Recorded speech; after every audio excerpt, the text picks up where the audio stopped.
Welcome to Escape Velocity, a podcast to unpack the 0 to 1 journey of founders who have built successful, scaled businesses today that we all admire.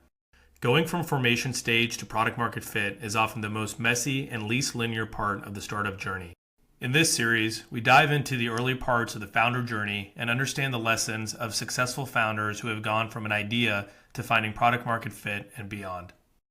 Our guest today is Samar Abbas, co-founder and CEO of Temporal. Temporal has developed the leading open source system to make code more durable and reliable. The company was most recently valued at over $1.5 billion. Let's get started. Samar, it's great to have you on the pod. Glad to be here. Great. Well, let's jump right into it. So you spent almost 2 decades in big tech, including Microsoft, Amazon, and Uber, before deciding to start Temporal. Tell us about your entrepreneurial journey. Did you always know that you would start a company? And if not, how did you know at a personal level that you were ready to finally jump into a startup? So, I've been in big tech by nature. I'm mostly a problem solver by nature. So, trying out different things in the initial part of my journey at Microsoft. So, I've been part of building developer platforms, server products, tooling. So, it's pretty a wide variety of technologies that I work with. Um, So that essentially eventually led me to Amazon, where back then Microsoft was awesome at building these water flow style of software development, long release cycles, these products which takes a lot of time building, testing, shipping. If that is what you really care about, Microsoft was the place that you want to be. But during like early 2000, the entire shift towards cloud started happening. And back then, like Microsoft was kind of still catching up on and jumping on that train. So that led me to take switch to Amazon. So I ended up joining AWS and the simple workflow team over there. This is what I found my passion, where I've clearly saw how software development is there's a lot of work for how we can change, like especially for cloud computing, people were still kind of working with very low level primitives to build reliability into their applications. And how simple workflow was the first attempt by me and my other co-founder Max to kind of lift the level of abstraction higher. So that, like at a personal level, that really kind of motivated me on where, oh, I can really have an impact. I can really change the way how these class of applications are built and then have an impact on the industry. That's great. And what do you think about big tech as a breeding ground for entrepreneurs? A lot of people talk about the culture at some of these larger, now very, semi-old organizations.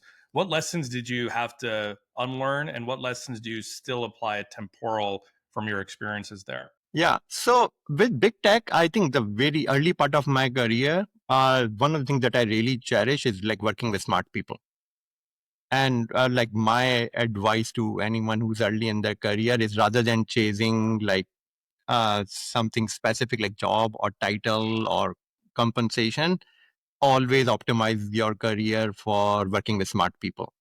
And this is where big tech in US specifically is really differentiated. Like I was lucky enough to work with some of the smartest people on the planet and in the industry. And then that is what really supercharged my career in the early days.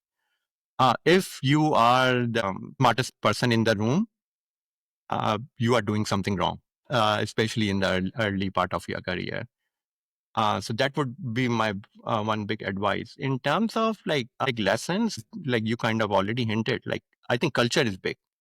Like every company is different, and every company has like different business, different style how they operate. But one common thing I've found in all of those companies, every successful company out there have an amazing culture. So, for example, if you talk about Microsoft, it's all about like, teamwork. My career at Amazon was about like customer obsession, frugality, disagree and commit. I think those, and I found out like how fundamental those cultural traits and values are for how they run and operate as a business. And then eventually, especially these companies that they grow big, they it's like, especially as a CEO of a company, the key tool that they have to have an influence is building a strong thriving culture in that company. And that's the more that gets embedded into the day-to-day decision making at all levels, the more successful those companies are. And to me, I think that's what apply here at Temporal. I'm very thoughtful about what are the business we are in, what are the company we are building, what are the cultural traits that we stand for, and how that translates into our decision making. Let's come back to culture in just a bit, but maybe backing up, back when you met your co-founder Max, and you first crossed paths at Amazon, and then again later at Uber. What were you looking for in a co-founder? How did you think about balancing each other's skill sets? So both me and Max have a long history. It goes all the way back in 2010 when we were working on Simple Workflow together. So there's a lot of things that both of us have built over time, a lot of respect for each other. Temporal in general is a very opinionated company. And a lot of that actually comes from like how me and Max kind of interact with each other. Both of us comes from very strong opinions, but loosely held. And that is very critical specifically for like founders to have really open conversations without preconceived notions. And I think this is where I feel both me and Max really complement each other and have a really common foundation. In terms of the way I see Max is an amazing first principles thinker. He can take any problem, lift it at a high level of abstraction and solve it, and which kind of enables him to kind of really lay the foundations at the strategy where the company needs to be in the next 5 years. The way I've been operating with Max essentially is I'm the one who knows what are the steps we need to take to execute on that mission. Both of us have, over this 15 years of working with each other, have figured out, like, have built respect for each other's roles and boundaries. And I think that is very critical for any co-founders to kind of figure out that common foundations. Um, So looking back, I think first of all, do you have really good common base foundation where you complement each other as co-founders? That I would qualify as the key thing that you should be looking for, rather than specific skill set. Every business is different. Also on the other side, for instance, there sometimes I feel both of us are super technical. Both of us are like really build our entire career building technical solutions. And I think that has worked out well for us. But sometimes, for example, you will hear advice that one person needs to be technical and one person needs to be product or go to market or different kind of skill set. But for us, which is such where the entire product is so developer oriented, and the entire company is so much like focused on engineers. So having for that, in our case, that was not a factor which was important for us. No, that's great. And, I think it's very unique where you can actually have a co-founder who you've spent several years working with before you even end up jumping into a company together, which is very special. And, in that context, Temporal's origin story really started several years before you guys actually started the company. Tell us about your journey working on all these pain points in Microsoft, Amazon, and Uber, as you started to allude to, that ultimately led the foundation for what ended up becoming Temporal. Yeah, absolutely. So let me start from simple workflow, essentially. So Max actually comes from a background of building messaging systems. So he's the one who kind of laid the foundation for SQS, built the platform which powers SQS, which is their predominant queuing technology. What we quickly found out is that engineers use queues as a mechanism to build reliability into their applications. And especially the kind of applications being built at Amazon those days, when they were like literally one of the first companies who built the entire cloud stack. And for those kind of environments where all sorts of failures exist, building reliability becomes like a key tenant. And what quickly turns out that it's not differentiated. It's like building that reliability, although everyone has their own problem, but then 80% of the software development ends up becoming building that and writing that undifferentiated code to build resiliency, reliability into their stack. So that actually what led Max to start, okay, maybe we are looking at the wrong. Queuing is, although it's a ways to the means, it gets the job done, but it's absolutely the wrong abstraction. So that is what led Max to basically start the simple workflow project. And this is where I kind of joined around 2010, one of the founding people to work on the publicly available version of the service, which is still out there. And then we saw firsthand how that completely changed. Like the adoption within Amazon back then was massive. Simple workflow very quickly became one of the, I think it was at some point the second largest growing technology within Amazon itself.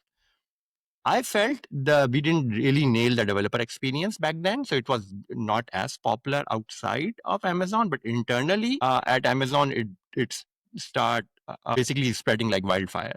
Then when I joined Microsoft Azure side of things, I saw the exact same thing. I saw as now Microsoft was putting a lot of effort on their cloud side of things. Once again, the development teams are now building software in environments where suddenly a lots of infrastructure failures exist. And then majority of the software development is kind of stitching together queues, databases, retry mechanisms, durable timers to build resiliency into their applications. I once again saw exactly same pattern play out that what I saw at AWS. But I started this open source effort by the name of Durable Task Framework, which actually became a foundational technology for a lot of internal Azure services back then. And then organically it grew big enough where now Azure Functions team is providing it as a foundational technology to what they are calling as Azure Durable Functions. By the time we joined Uber was actually had a very different problem. Somehow they ended up in a place where they had more microservices than engineers in the company.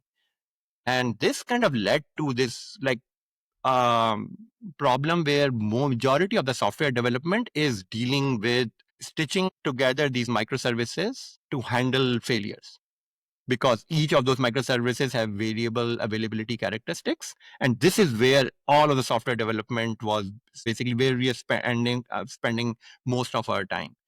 So this at Uber was an amazing opportunity for me and Max to really do this innovation, where we started this open source project by the name of Cadence, where the whole idea is, okay, engineers write code, and if we somehow we can make that code durable and present to them as an platform where just failures don't exist, it just supercharges the velocity, unlocks so much velocity in a fast moving organization like Uber.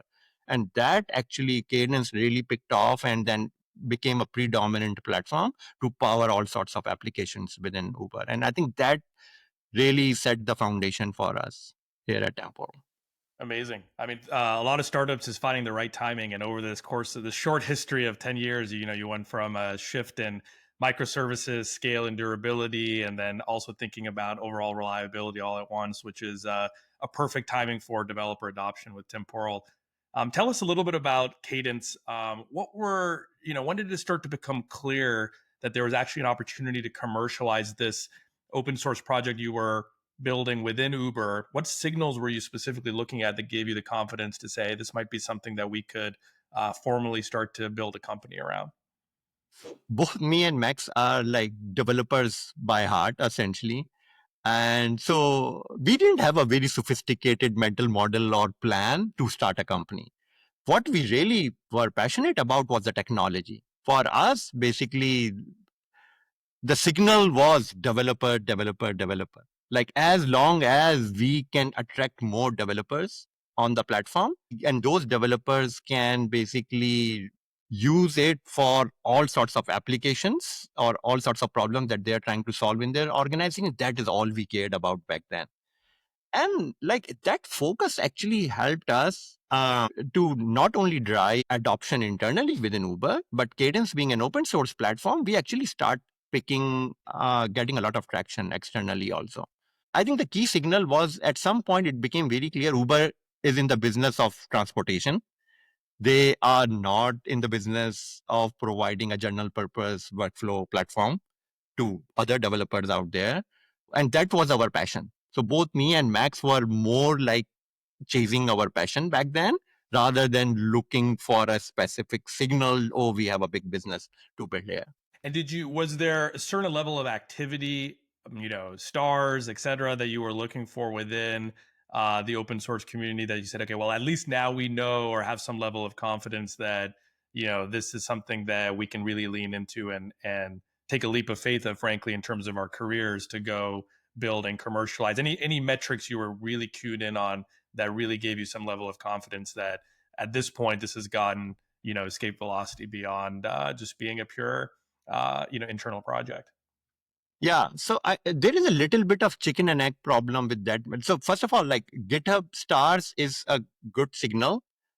But I don't think it's as powerful of a signal to tell, oh, we have a business to build here, essentially. For us, the thing that matters is how many other organizations out there are taking a bet on Temporal.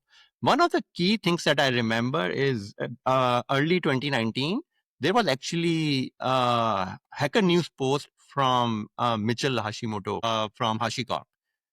I felt that was rather than any specific signal on like around GitHub stars or size of community or something, that post was a key indicator for us. If someone like Mitchell is finding this platform useful for building their HashiCorp cloud platform, I think we are onto something. And then on top of that, both me and Max by then have built our own belief because we have seen the same transition already at Amazon, then at Microsoft, then at Uber. And so we have already seen that story play out at least 3 times already back then. And then on top of the external adoption, the number of companies who are adopting the open source platform was a very strong signal for us. It's interesting because most companies who are getting started don't actually, frankly, have that much signal like the ones that you just mentioned and that you guys had the benefit of. What do you think when you and Max were getting together to finally make the decision of making the leap? What was the biggest risk or leap of faith that you were taking at that time, given that you had some of the signals even before you formally even thought about starting a company in this space? I think the biggest leap of faith for us is like both are first time founders. So we have full conviction on the product. We know we have spent our entire career pretty much solving this one problem. So we are big believers on the technology. And then, so we had 100% conviction. We knew this is something which is bound to succeed. But I think the bigger thing that we were worried about was around like we are first time founders. We have no track record of building companies. We've never been people's manager. We have both of us are technical leaders. We have never even managed a single person in our professional careers. So, but now I'm in a place where I'm now running a 200 people company. So that actually has been the leap of faith where we just went in without knowing about it. Like the company building aspect of it, from a product perspective, we had 100% conviction on the success of it. Great. And it's interesting. Open source projects that get commercialized are very different than most other traditional startup businesses. What were some of the things that you did early on as a company and as you were getting started, and maybe even when you were at Uber, to really develop that community within and around Cadence and then eventually Temporal? Yeah, open source is a key strategy even today for the company. The platform is being used for such mission critical applications in all those organizations that open source posture is super, super important for us. When we started the company, this is actually one of the one-way door decisions, open sourcing a software. Because once you do it, there's no going back, essentially. So at least the way we thought about that is, if you look at their successful company, Linux and Red Hat, who has built a huge business on open source. If you think about them, the way they operate is everything is open source. They basically eventually create these blessed binaries with enterprise contracts, and that's how they monetize. Then there is the next generation of companies, which there is an open core model which is some part of the product is open source, but then the real meaningful or meaty things, they are proprietary. And so they use the open code model to hook and get people in the ecosystem. But then for any real meaningful app, you need to pay money to run it themselves. We felt both of those models are not going to work for us. So that's why very early on, both me and Max made a decision that we are going to go with a very open MIT license, and the entire platform is going to be open source. And so any app that you can build on top of Temporal, you can just you can use our open source platform, you can run it. People are running actually mission critical apps using our open platform today, and we encourage that a lot. We are going to basically monetize. We decided that going to monetize using through our cloud service. So this is where we build a consumption based business and differentiated our cloud. If you like Temporal as a programming model, we are going to Temporal Cloud is the best place for you to run it in a cost effective, performant, and most reliable fashion. And that is where we put all of our energy on on the monetization part. And like, for example, we are working on a feature called migration, which like we can seamlessly migrate your open source. If you are running Temporal self-hosted, we can migrate seamlessly with zero downtime to cloud. If you are not happy with the cloud, we will help you migrate it back to open source. So it is no lock-in, and and then people take bet on Temporal just on the quality of the service that we provide them. No, that's great. That's a great explanation also of the ways that open source projects have commercialized in the past. You know, the path that you guys ended up taking to this consumption-based model, what have been the potential pitfalls or things that you had to manage that maybe other projects or other companies who took different paths didn't have to go through? So I think these consumption-based models takes a lot of time. For us, the way we think about that is just aligning incentives for our business with the success of our customers. At the end of the day, the whole philosophy on consumption-based models stands on this key premise. And that's how we have set up. If we don't negotiate per workload or per customers. Our entire pricing table, along with all of the discounts based on volumes, is published on our website. And that's very key part of the model, essentially.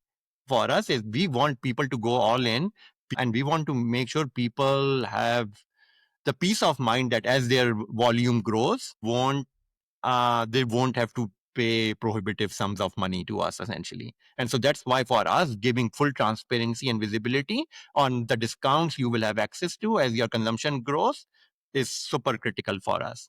Other thing is we don't, for example, incentivize credits in any shape or form. What we care about is, at the end of the day, consumption. So that's why we just want to reduce any friction when people are purchasing credits. For example, our credits don't even expire. So you don't have to think hard like this is my real workload size. And if you make any errors or mistake in estimating your workload size, now you have this timer ticking where you will lose your money because of credit expiring.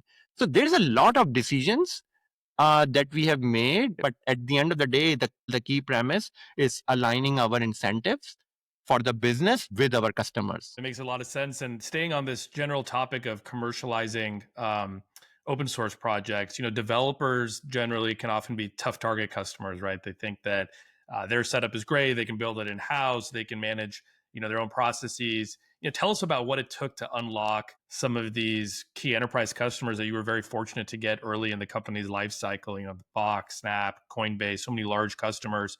What lessons can other founders look to Temporal to in terms of your early success in breaking into these enterprise customers? Yeah, so developers have a very high bar whenever they are adopting a technology.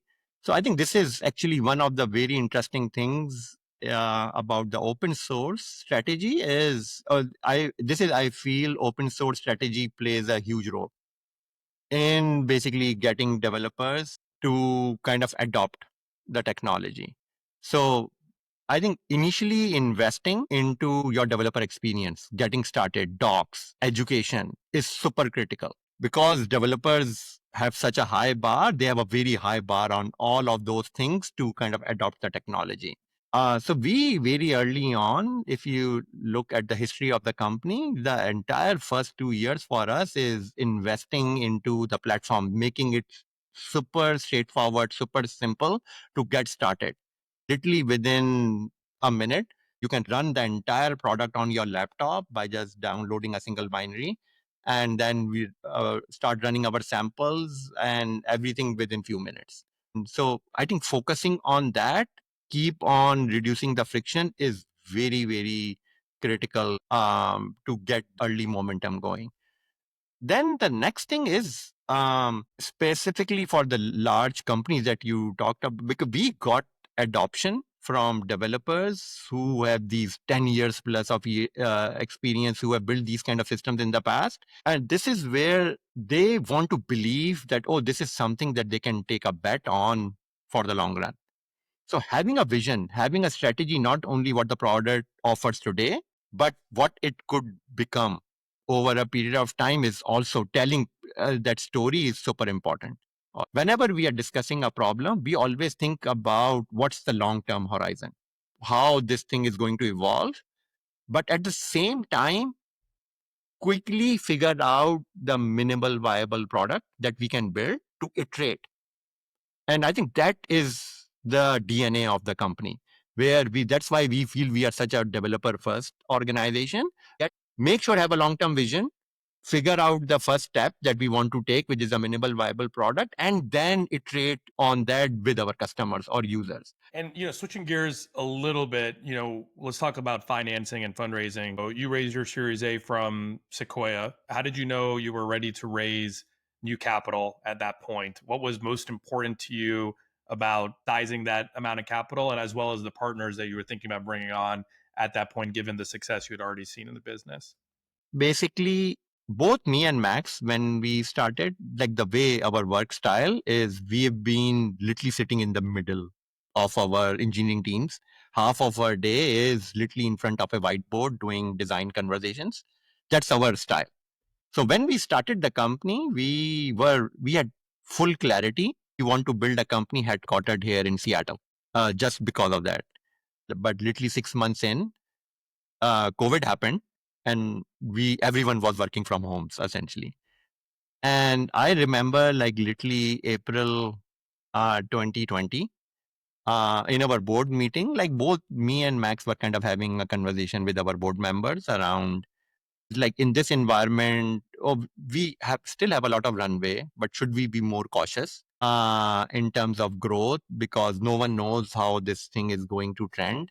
Uh, Interestingly, immediately after coming out of that board meeting, the next week we start having inbound VCs reaching out to us. We have heard you need money. And then actually we had no plan to raise. So we had actually inbound VCs, and we actually ended up getting preempted for our A round by Sequoia. So my bigger advice there is, yes, money is important, specifically knowing an idea of how much you need, which is all about just looking, forecasting how much runway you need to achieve your next product milestone. You should, of course, do a lot of due diligence there. But the most important thing was chemistry with the partner that you want to bring in. That's great. And once you have these investors invested and now they are part of your company, as a founder, what's the best way to leverage your investor base? What have you found that's been most productive and most valuable to you? Yeah, for us, product strategy is the job of the founding team. The place where we leverage our investors a lot, first of all, was their network and intros. Especially company building is hard. And for us to build a company, essentially, this is where exposing the network early on was super useful for us. The second big area where we leverage our investors a lot during the early stages is recruiting. So both me and Max have a good network to get the first engineering hires. But once we had no network outside of engineering. And this is where I think our investors has been really, really helpful. And even today, some of the key strategic executive hires, we lean a lot on the network that our investors bring in. Great. And you and Max co-founded Temporal, and until recently, you were actually the CTO and have now stepped into the CEO role. How has the job changed for you? What is the most unexpected part of this new role, despite already being obviously a core founder of the company? So I think the area where probably my job has changed the most is building investor relationships. So that has become like much more primary responsibility for my in the new job. But apart from that, like as I explained earlier, the setup between me and Max is like I'm more operational. Funny thing is, like all of the strategic choices that we made early on when we were starting, pretty much all of those have held up. Like minus few things like our small optimizations, like 10-15%. Majority of our strategy, like our open source posture, our trademark, our consumption based business, all of those have held up pretty much entirely. But now in this next phase of growth, a lot of challenges are more operational.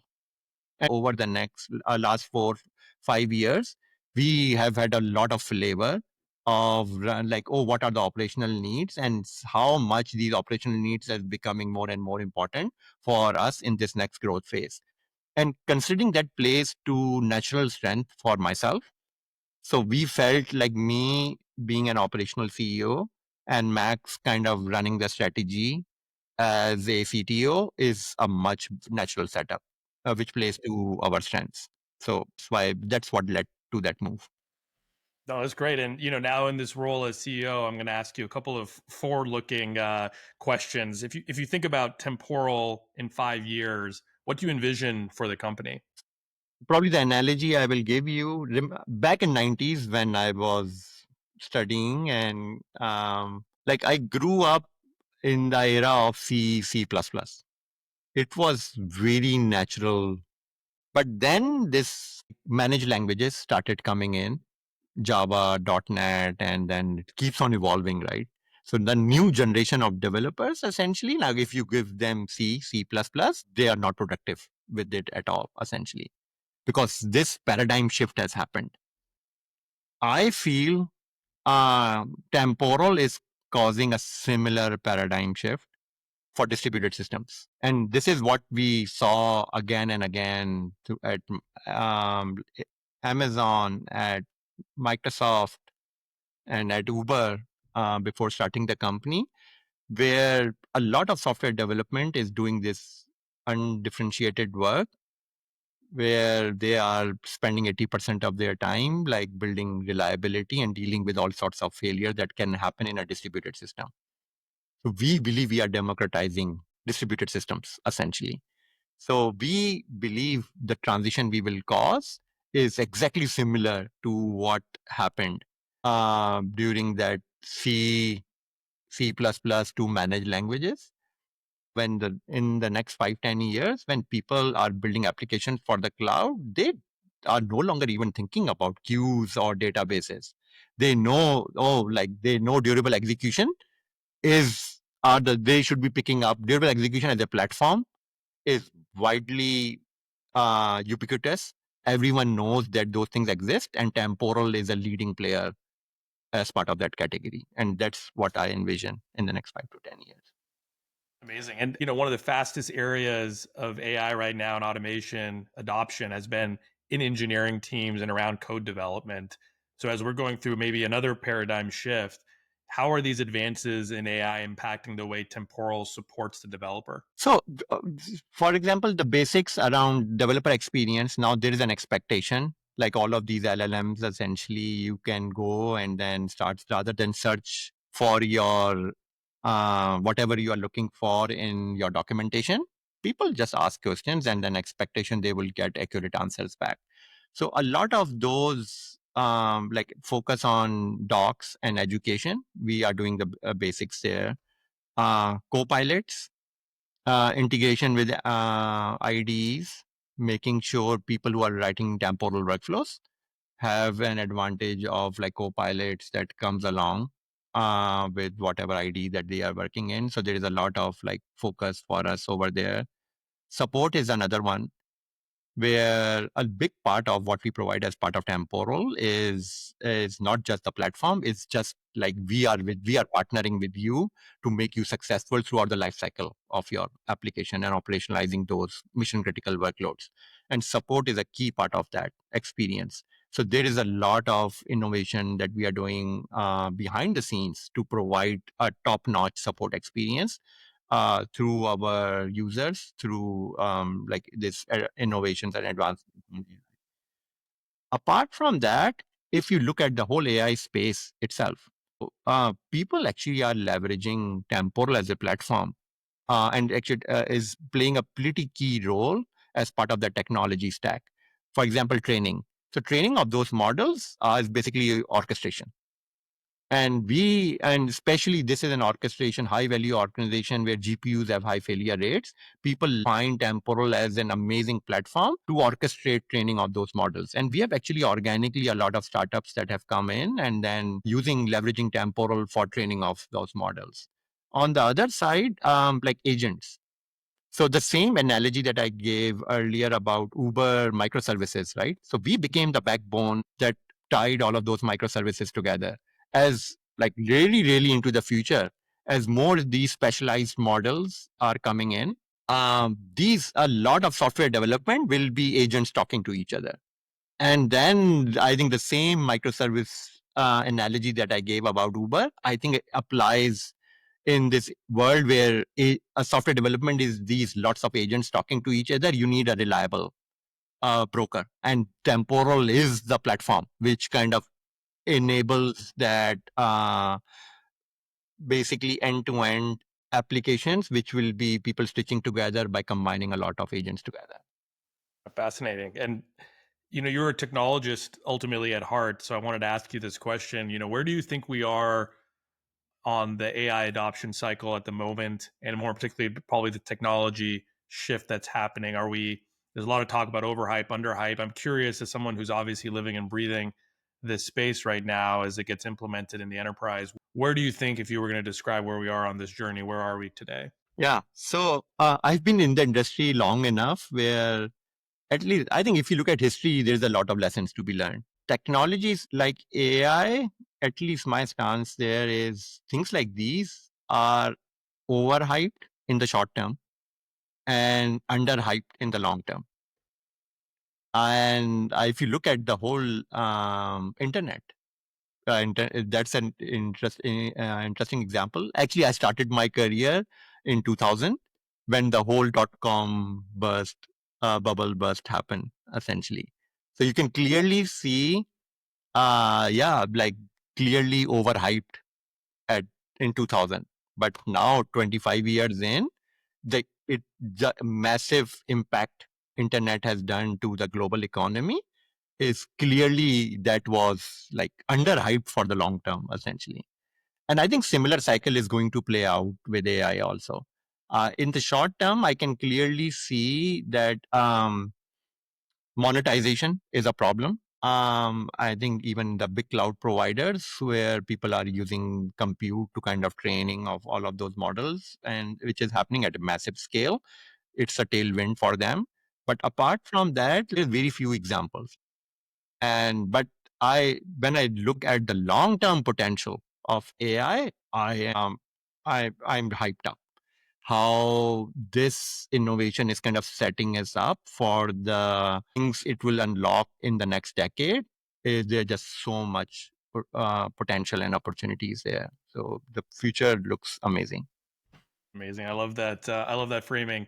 I wanted to ask you also about open source. Obviously, you're a believer in open source. What do you think will be the role of open source in the development of AI? And do you worry about some of the risks people talk about as it relates to open source LLMs, or are those also potentially overhyped? So I think the bar is definitely going up.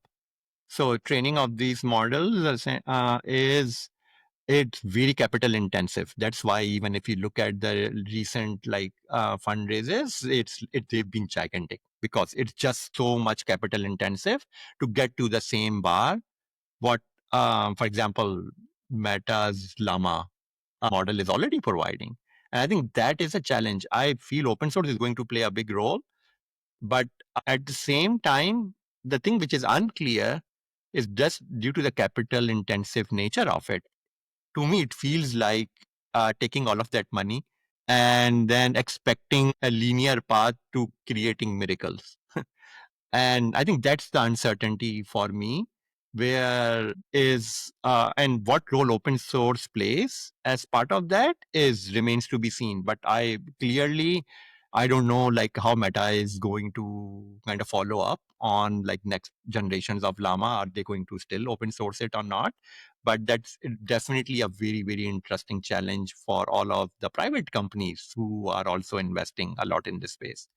I At least I feel the evolution of that would be instead of more generalized models. I think the more focus will be on more specific ones, and more real time, essentially.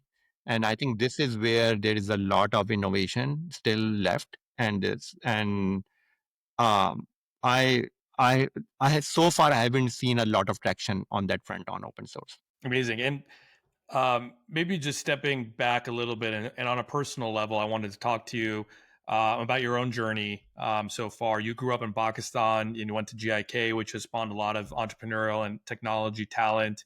Were there any specific things about your upbringing or education that now looking back and connecting the dots that you had a profound impact on your success? Yeah. So Pakistan has its own set of challenges, but at the end of the day, I think I'm I'll always be a big uh, or I'll always be rooting for the people and the culture of Pakistan. And I think looking back at my experiences, like in this environment growing up, I come from like a middle class family, like focus on education, focus on like building a skill set, adding something positive to the communities. I think what Pakistan has taught me a lot is this build this resiliency nature in me, where ability like yes, when the odds is against you, and still if you are resilient, you can do great things essentially. And I think that is for looking back, really, I think coming back to the people and the culture part of Pakistan, looking back at my teachers, my friends, that like all of that I felt experience have played a huge role in where I am today. Amazing. Well, so much. Thank you so much for spending time with us. This has been a wide ranging and dripping with a lot of knowledge for a lot of founders building, especially developer focused products. So thank you for sharing your journey. It's been amazing to watch, and thank you for spending the time. Yeah. Thanks a lot, Ansab. Glad to be here. And I hope this is useful for other founders.